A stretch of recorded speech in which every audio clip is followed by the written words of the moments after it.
अवधूत चिंतन श्री गुरुदेव दत्त. श्री स्वामी समर्थ. नमस्कार स्वामी भक्तो, आपले भक्तिमय चॅनलवर स्वागत आहे. आजच्या संदेशामध्ये आपण ऐकणार आहोत स्वामी तुम्हाला काय संदेश देतात. तो संदेश तुमचे जीवन बदलून टाकेल. स्वामींची तुम्हा सर्वांवर कृपा कायम असावी हीच स्वामींचरणी प्रार्थना.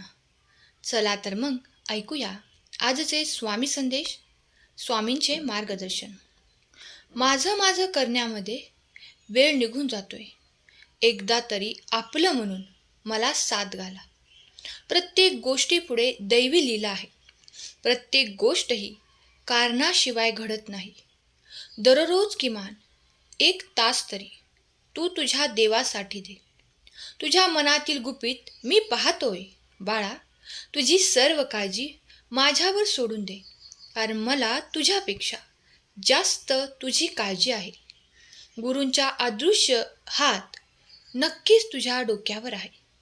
मनुष्याच्या आयुष्याचे गणित कोणालाही उलगडलेले नाही, कारण नियतीच्या मनातलं कोडं कोणालाही सुटलं नाही. गुरूंच्या शब्दाला परमेश्वर सुद्धा खाली पडू देत नाही, कारण कोणत्याही संकटाच्या वेळी गुरु आपल्या शिष्याला कधी एकटं सोडत नाहीत. गुरूंचा अदृश्य हात सदैव आपल्याबरोबर असतो. जर सेवा केली आहे तर वेळ आल्यावर त्याचा फायदा मिळणार. चांगल्या कर्माचं फळ हे चांगलं असतं.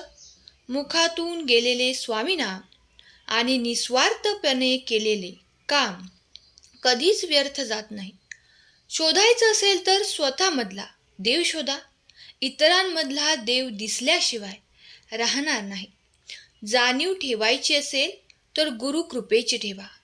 चमत्कार झाल्याशिवाय राहणार नाही. आणि जीव लावायचा असेल तर सद्गुरूंच्या चरणी लावा. अंतिम ध्येय प्राप्त झाल्याशिवाय राहणार नाही. झालेल्या चुकीचा खरोखर पश्चाताप होऊन स्वामींना शरण आले असता स्वामी माफ करतात आणि पुन्हा सुधारण्याची संधी देतात. तुम्ही कितीही हुशार असला तरीही तुम्ही नशिबाशिवाय जिंकू शकत नाही.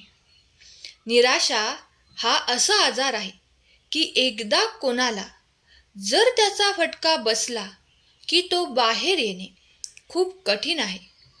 बरेच लोक मोठ्या उत्साहात नवीन कार्य सुरू करतात, परंतु जर आपण निश्चित केलेल्या मुद्रेत यश प्राप्त झाले नाही तर काही काळानंतर उत्साह वसरण्यास सुरुवात होते. पण लक्षात ठेवा, गरुडासारखं उंच उडायचं असेल तर कावळ्यांची संगत सोडावी लागेल आणि संयमाने सर्व गोष्टींना सामोरे जावे लागेल. प्रयत्न करत राहा, कारण सुरुवात नेहमी कठीण असते. तू पुढे चालत राहा. जे तुला पाहिजे आहे ते सर्व योग्य वेळ आली की तुला नक्की मिळणार. स्वामी म्हणतात, जेव्हा तू दुसऱ्याचं करतो तेव्हा तुझे करण्याची जबाबदारी माझी असते. आणि एक गोष्ट लक्षात ठेव, जशी संकट येतात तशी संकटातून सुटण्याचे मार्ग ठरलेले असतात. निर्भय हो, कधी संयम सोडू नकोस. अडचणी कितीही येऊ द्या, प्रारब्धापुढे कोणीही जात नाही. त्यामुळे वादळात दिवा लावण्याचं स्वप्न बाळगा. नियती मदत केल्याशिवाय राहत नाही. जर तुम्हाला फळाची अपेक्षा असेल तर सर्वप्रथम त्यासाठी तू किती कष्ट केले, किती प्रयत्न केले, किती सेवा केली याचा आत्मपरीक्षण कर. बघ, तुझे उत्तर तुला भेटेल. आणि उत्तर जर नकारात्मक असेल तर खचू नकोस. पुन्हा नव्याने सुरुवात कर. आणि प्रत्येक पाऊल टाकत असताना चुकीचे पाऊल पडणार नाही याची काळजी घे. लोकांना जरी समजत नसले तरी स्वामींना सर्व समजते याची जाणीव ठेव. झाडाची मुळं मजबूत असतील तर फांद्यांवर फुले नक्की बहरणार. अगदी तसंच तू फक्त प्रामाणिक प्रयत्न कर. स्वामी कृपा नक्कीच होणार. तुमच्या स्वामींवर विश्वास कायम असावा. स्वामी तुमचे कल्याण करणारच आहेत. नव्याने तयारीला लाग. पुढील दिवस सोन्याने नाहून जातील. स्वामी आज्ञेचं पालन कर. स्वयंभक्त प्रारब्ध घडवी हिमाय. हे लक्षात ठेव. अपेक्षा ठेवायची असेल तर स्वामींकडून ठेव. बघ, तुझ्या अपेक्षाभंग कधीच होणार नाही. आयुष्यात गुरुला फार महत्त्व आहे. गुरूंनी दाखवलेल्या मार्गाला महत्त्व आहे. स्वामींनी जगाचे कार्य चालवण्यासाठी अनेक सत्पुरुष आणि संत घडवले आहेत. त्यांना दीक्षा देऊन त्यांना पण आपल्या समान बनवलं. जो स्वामींचा झाला, स्वामींनी त्याला आपल्या समान बनवलं. स्वामींच्या अनन्य भावाने भक्ती सेवा करा. स्वामी जन्माचे सार्थक करतात. जिथे सर्व आशा संपतात, नशीब साथ सोडते, सर्व रस्ते बंद होतात, सर्वत्र अंधार दिसू लागतो, तेव्हा स्वामींचा खेळ सुरू होतो आणि स्वामींची अद्भुत लीला सुरू होते. नकळत तुझ्यासमोर असा एक क्षण येईल ज्याची तू आशा सोडली होती ते स्वप्न साकार होईल. जेवढे गमावले त्यापेक्षा जास्त मिळणार. फक्त संयम ठेव. उशिरा मिळेल पण सर्वोत्तम मिळेल. तू घाबरू नको. माझे लक्ष आहे तुझ्यावर, माझे प्रेम आहे तुझ्यावर. तू माझ्या सावलीत आहेस. माझी कृपा तुझ्यावर सतत बरसत आहे. एकदा लिहून तर बघ. श्री स्वामी समर्थ. यश निश्चित मिळेल. सूर्य बोलत नाही, त्याचा प्रकाशच त्याचा परिचय देतो. त्याचप्रमाणे तुम्ही स्वतःबद्दल काहीही बोलू नका. उत्तम कार्य करत राहा. लोक परिचय देतील. स्वतःच्या पुण्याईवर विश्वास ठेवा. या पुण्याईच्या शक्तीने तुम्हाला हवे असलेले स्वतःहून तुमच्याकडे चालत येईल. स्वामी म्हणतात, जो माणूस स्वतःच्या परिस्थितीला स्वतःची ताकद बनवतो त्याला कोणीही हरवू शकत नाही. सत्यासाठी सर्व गोष्टींचा त्याग कर, पण कोणत्याही कारणास्तव सत्याचा त्याग करू नको. श्री गुरुचरित्र अध्यायातील 14वा अध्याय वाचल्याने अनेक संकटे चमत्कारिकरित्या दूर होतात. चुकीच्या दिशेला वेगाने जाण्यापेक्षा योग्य दिशेला हळूहळू जाणं केव्हाही चांगलं असतं. हरलात म्हणून प्रयत्न सोडू नका. शारीरिक कष्टापेक्षा मानसिक थकवा हा खूप त्रासदायक असतो. कारण शारीरिक थकवा हा काही वेळ आराम केल्यानंतर जातो, पण मानसिक थकवा हा निरंतर मनाला त्रास देतो. आयुष्यात सुखी आणि समृद्ध होण्यासाठी रामाचा आचार, प्रश्नांचा विचार आणि हरीचा उच्चार गरजेचा आहे. जर तुमच्या आयुष्याने कधी वेगळा मार्ग दाखवला तर नक्की जा.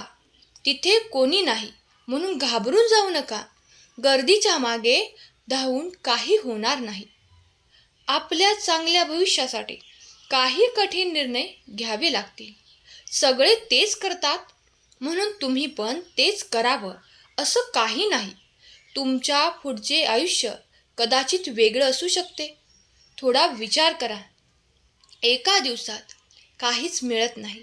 पहिल्या दिवशी व्यायाम केला म्हणजे लगेच दुसऱ्या दिवशी बॉडी बनत नाही. पहिल्या दिवशी खूप कष्ट केले म्हणजे लगेच दुसऱ्या दिवशी यश मिळत नाही.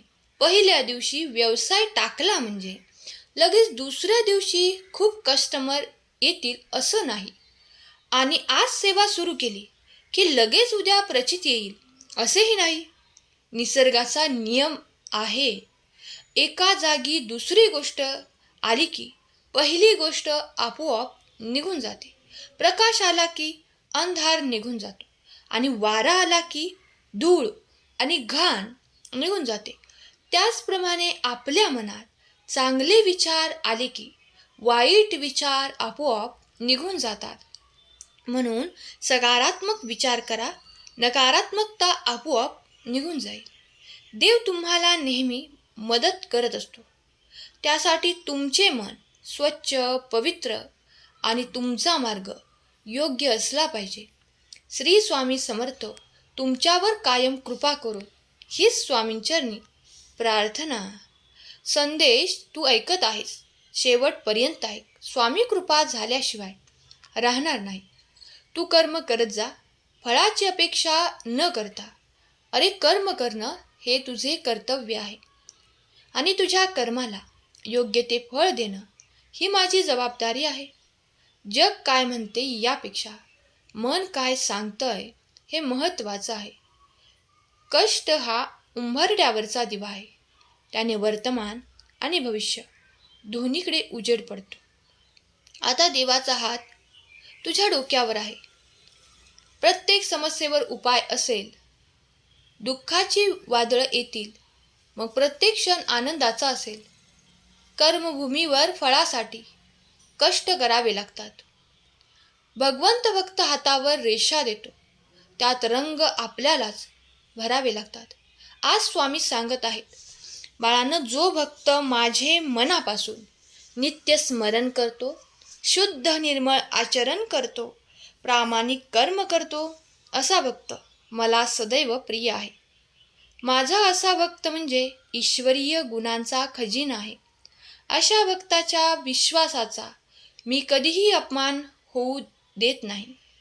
सुरुवातीला कितीही त्रास झाला तरी त्याला न्याय भेटून त्याचाच अंतिम विजय होतो. जर तुम्हाला पुढील 10 वर्ष मागील 10 वर्षासारखे घालवायचे नसतील तर हीच वेळ आहे काहीतरी करून दाखवायची. मोठमोठ्या गोष्टींचे प्लॅन बनवण्यापेक्षा लहान लहान गोष्टींपासून सुरुवात करायला प्राधान्य द्या. योग्य वेळ येऊ दे. जगात कुठलीच गोष्ट विनाकारण घडत नाही आणि तुझी वेळ आली की तुझ्या सेवेचे फळ तुला निश्चित मिळणार. उठा, जागे व्हा आणि जोपर्यंत इच्छा पूर्ण होत नाही तोपर्यंत थांबू नका. स्वतःचा विकास करत राहा. लक्षात ठेवा, गती आणि वाढ ही जिवंतपणाचे लक्षण आहे. या विश्वातील सर्व शक्ती आपल्याकडे आहे, परंतु आपण आपल्या डोळ्यावर हात ठेवतो आणि किती अंधार आहे म्हणून रडत बसतो. तुला जर आयुष्यात सुखी व्हायचं असेल, तुला जर आयुष्य सुखाने घालवायचं असेल तर पुढील गोष्टी नेहमी लक्षात ठेव. रागावर नियंत्रण, नेहमी सकारात्मक विचार कर. मनावर नियंत्रण ठेव. कर्म करत राहा. फळाची चिंता करू नकोस. स्वामींना माहीत आहे तुम्ही कशासाठी किती वेळ वाट पाहत आहात, म्हणून काळजी करू नका. ते तुमच्या फायद्यासाठी सर्व काही तुमच्या परीने करत आहेत. उशीर होईल, पण सर्व काही चांगलं होईल. तुम्ही फक्त संयम ठेवा. श्रद्धा असावी, पण अंधश्रद्धा नसावी. श्रद्धेमुळे मनाला शांती लाभते, अंधश्रद्धेमुळे मनस्ताप भोगावा लागतो. आपली इच्छा पूर्ण होणार हा विश्वास ठेवा आणि स्वामींवर निशंक सोपवा. कर्म करत राहा, फळ मिळणारच. श्री स्वामी समर्थ. जिथे स्वामी पाय तिथे न्यून काय, स्वयंभक्त प्रारब्ध घडवी हिमाय. आजचा हा संदेश शेवटपर्यंत ऐकल्याबद्दल धन्यवाद. केलेली सेवा स्वामींचरणी अर्पण करते. श्री स्वामी समर्थ. जय जय स्वामी समर्थ. श्री गुरुदेव दत्त.